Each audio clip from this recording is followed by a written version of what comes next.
Assalomu alaykum hammaga. Yana sizlar bilan Fayzli xonadon kanali. Bugun sizlar bilan yana bir ajoyib bo'lgan proyektimizni obzorini qilamiz.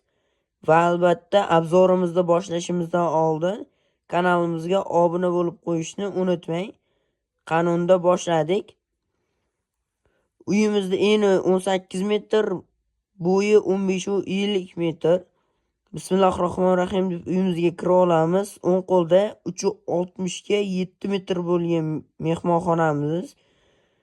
Uning yonida 3 sanuzel xona.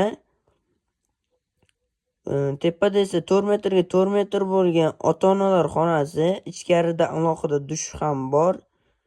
Bu tarafga o'tsak 4 metrga 4 metr bo'lgan bolalar xonasi. Uning yonida 4 metrga 4 metr bo'lgan namozxona. Uning yonida 4 metrga 4 metr bo'lgan yotoqxona joylashgan.